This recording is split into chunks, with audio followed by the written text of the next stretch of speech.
प्रणाम देवाधिदेव। हे देवाधिदेव, पुत्र भगीरथ अपने पूर्वजों के उद्धार के लिए गंगा को अपने साथ ले जाना चाहता है। अब आप ही इसे बताइए, यह कैसे संभव होगा? पुत्र भगीरथ, मैंने तो केवल गंगा को धारण किया, परंतु तुम इस पृथ्वी पर गंगा को ला रहे हो। तुम्हारा यश, तुम्हारी कीर्ति इस संसार में सदा के लिए अमर रहेंगे। गंगा तुम्हारे साथ जाएंगे।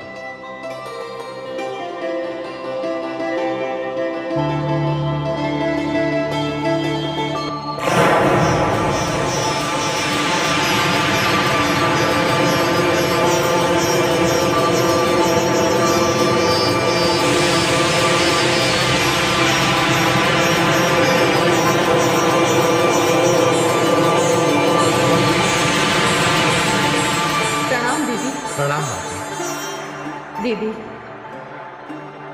कितने वर्षों के पश्चात हमारा यहां मिलन हुआ है। हाँ उमा, अब तो शिव का धाम ही मेरा धाम होगा। अब हम दो बहनों को कोई अलग नहीं कर सकता। हे भगीरथ, मेरी विनती पर देवाधिदेव तुम्हें एक रथ प्रदान करेंगे। ये दिव्य रथ किसी भी प्रकार के मार्ग पर चलने वाला होगा। तुम उस रथ में आगे आगे चलोगे और मैं पीछे पीछे तुम्हारा अनुसरण करूंगी। गंगे, आपकी इच्छा अनुसार मैं भगीरथ को अभी दिव्य रथ प्रदान करता हूं।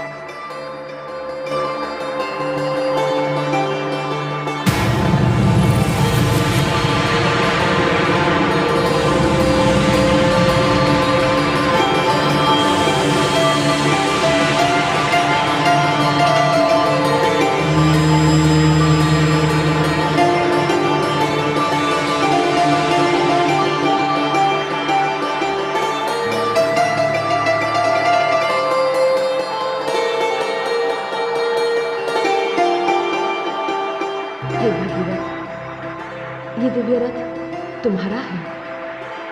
तुम ही मेरे मार्ग का निर्धारण करोगे।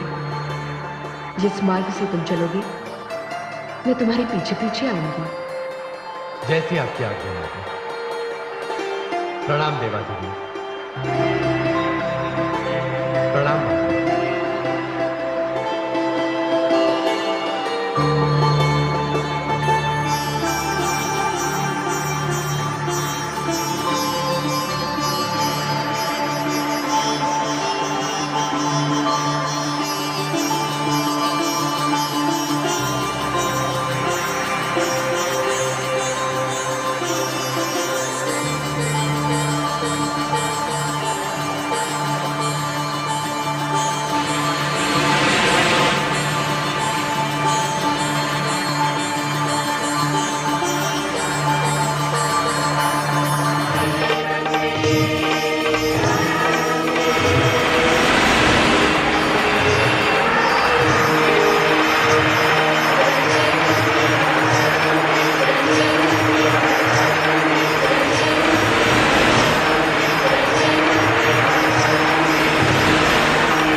हे देवी भुवनेश्वरी, आज मुझे ज्ञात हुआ कि आपके हर संकेत के पीछे लोक कल्याण के कई कारण छिपे हैं। अंततः देवी गंगा को धरती पर आना पड़ा। उन्हें लाने के लिए भगीरथ को कितने यत्न करने पड़े।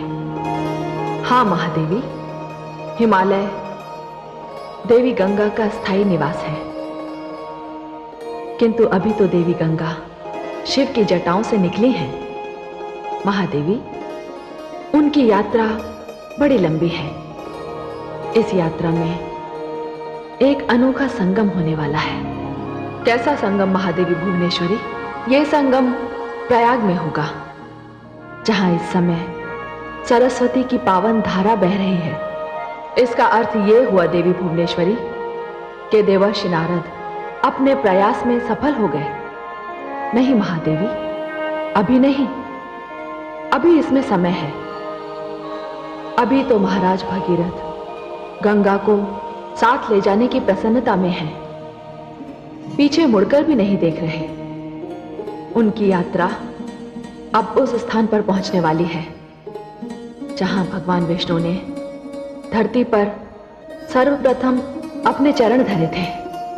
यह स्थान देवलोक का प्रवेश द्वार है, हरि का द्वार है। आप तो उनकी यात्रा पर अपनी दृष्टि रखिए।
ये तो वैसा ही प्रकाश है तो पद्मनाभ भगवान श्री विष्णु के नखों से निकलता रहता है। अवश्य ही नीलकंठ के चरण पड़े हैं, अन्यथा ये प्रकाश न होता।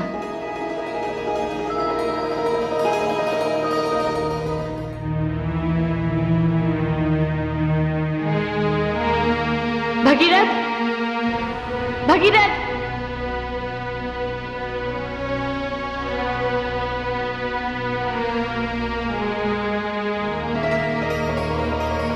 इस स्थान की परिक्रमा किए बिना तो मैं यहां से जा ही नहीं सकती।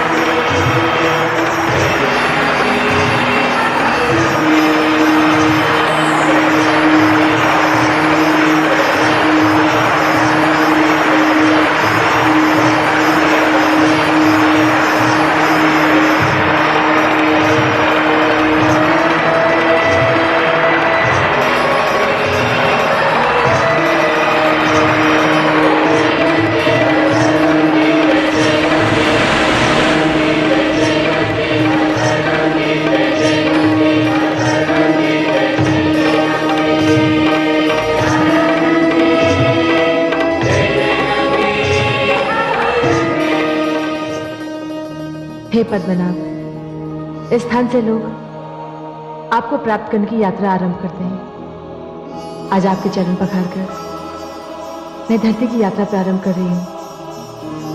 मेरी जलधारा सदैव इस स्थान पर आपके चरण पखारती रहेगी।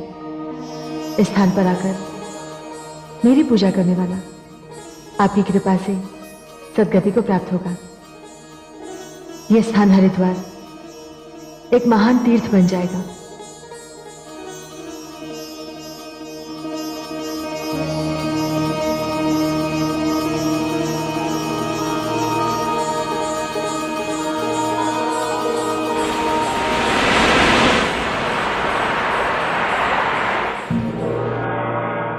हे देवी भुवनेश्वरी, देवी गंगा तो यही मार्ग में रुक गई।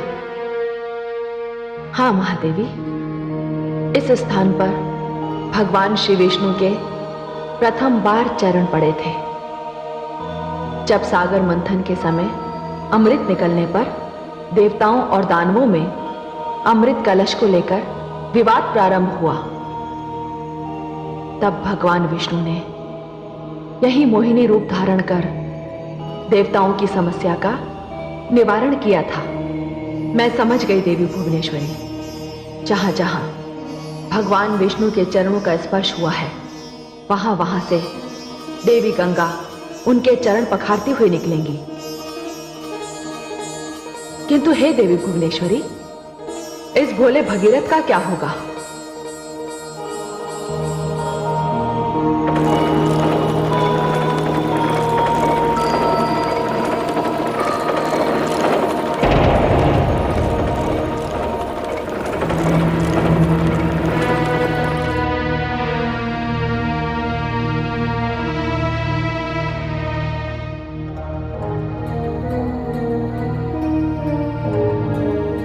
माते गंगे, माते गंगे,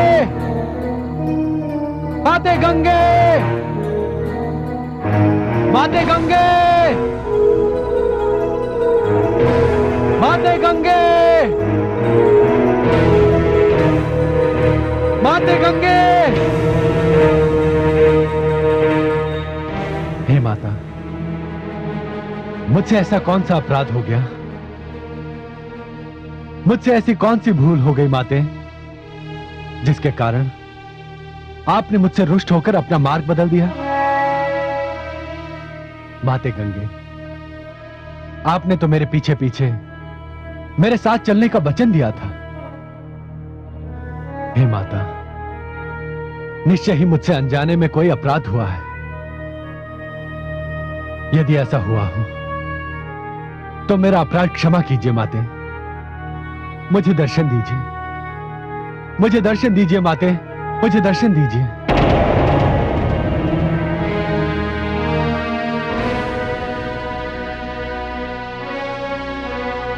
माते गंगे, माते गंगे,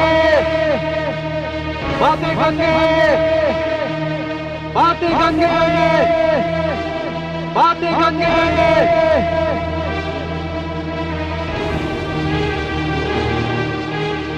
हे माते, मेरी ध्वनि का मुझ तक लौट आने से ऐसा लगता है कि जैसे आपने मेरी प्रार्थना को ठुकरा दिया। कदाचित आपको ज्ञात नहीं है माते कि मैं अपनी राजधानी से प्रण करके निकला हूं कि जब तक अपने पितरों का उद्धार होते देख नहीं लूंगा, अपने नगर लौट कर नहीं जाऊंगा माते। लौट आइए माते, आप जहां कहीं भी हैं लौट आइए। माते गंगे, माते गंगे, माते गंगे, माते गंगे, माते गंगे, माते गंगे।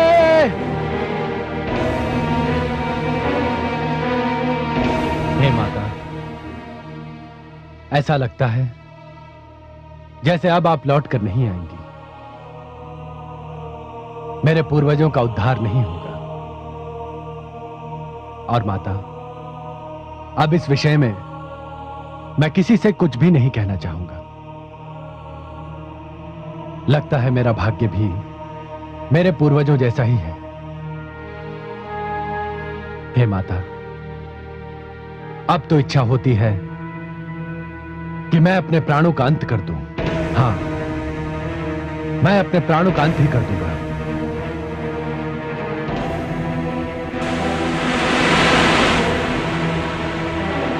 भगीरथ, भगीरथ, भगीरथ।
भुवनेश्वरी, ये कैसा अनर्थ होने जा रहा है? देवी गंगा को तो ये ज्ञात ही नहीं कि भगीरथ ने मन ही मन क्या निर्णय ले लिया। मैं अभी जाकर देवी गंगा को सूचित कराती हूं। यदि वे अपनी इसी मंथर गति से चलती रहीं तो अनर्थ हो ही जाएगा।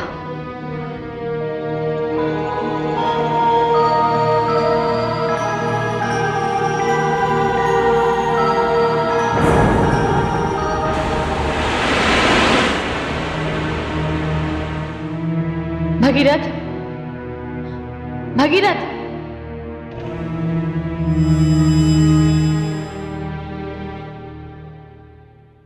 प्रणाम महादेवी। देवी गंगे, प्रणाम का शिष्टाचार छोड़िए और भगीरथ की रक्षा कीजिए। भगीरथ की रक्षा? क्या हुआ भगीरथ को?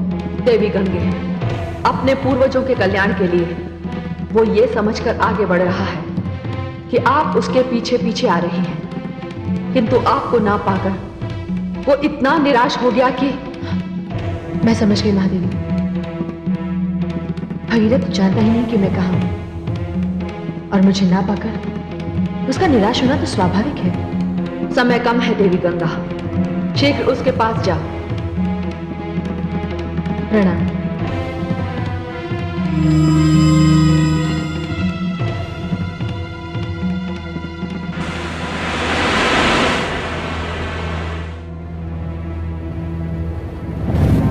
हे माते, मैं उल्हाना नहीं दे सकता। यदि आपके विषय में भगवान शिव से भी पूछने जाऊं तो भी माते, आप तो सर्वशक्तिमान हैं। किंतु माते, मैं अपनी निराशा का क्या करूं? मैं असफल नहीं लौट सकता माते। इसलिए मैंने निश्चय कर लिया है कि मैं अपने प्राणों का अंत कर दूंगा।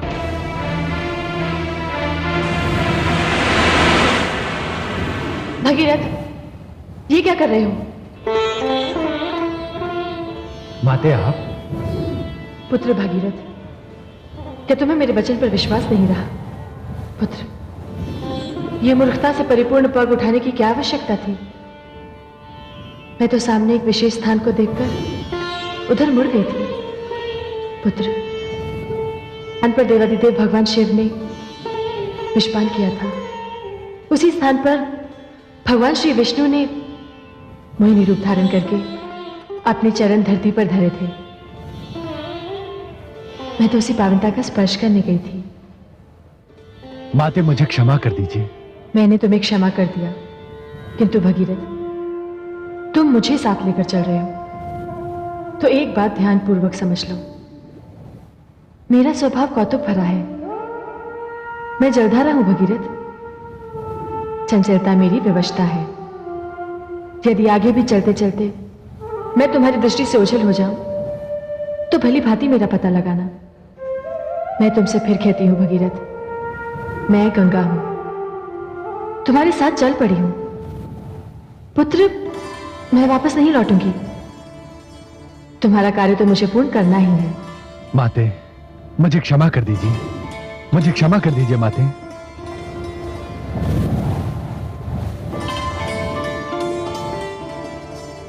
चलो भगीरथ। चलिए माते।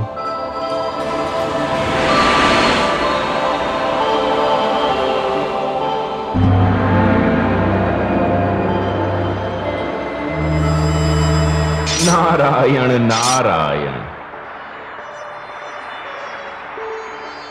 तीर्थराज प्रयाग की इस पावन धरती को नारद का प्रणाम।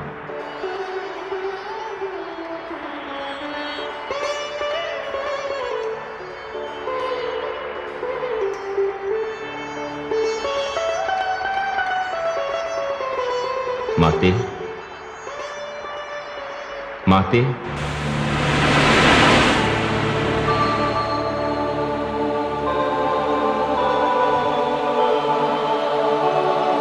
पुत्र नारद।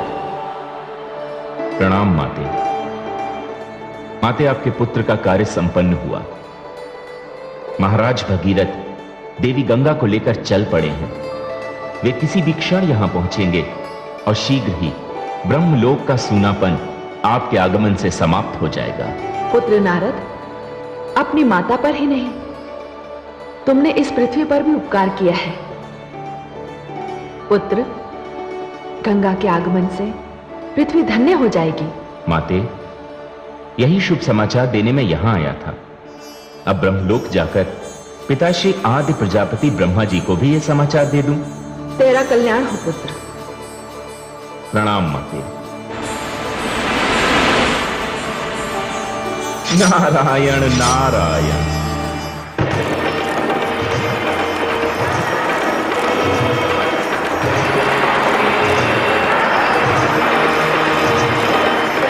भगीरथ, भगीरथ,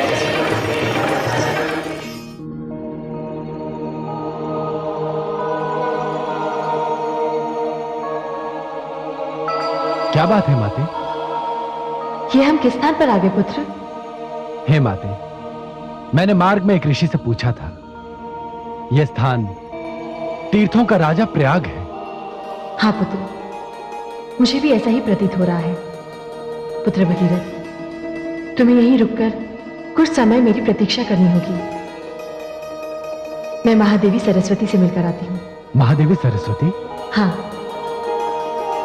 वो जो दूर जलधारा तुम्हें दिखाई दे रही है, वो देवी सरस्वती की जलधारा है।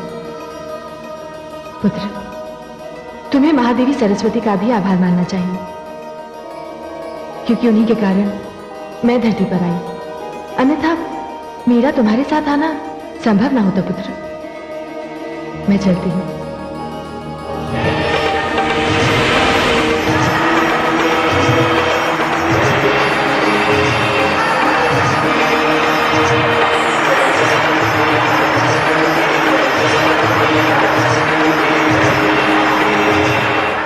आपका दिया हुआ शाप तो मेरे लिए वरदान सिद्ध हुआ।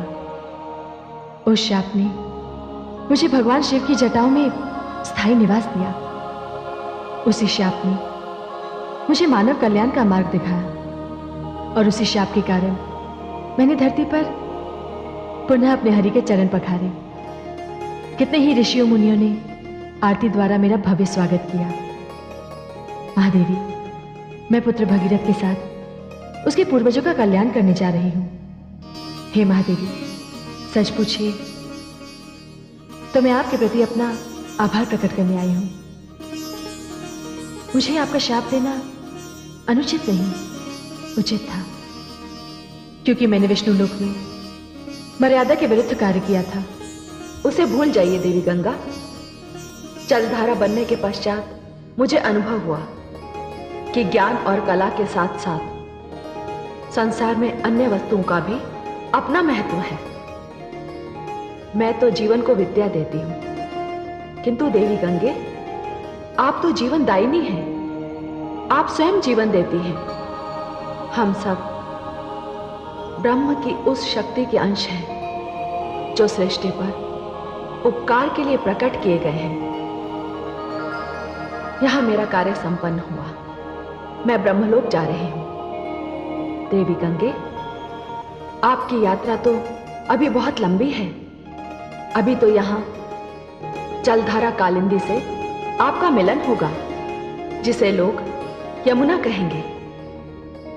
आपकी यात्रा शुभ हो। मैं विदा लेती हूं।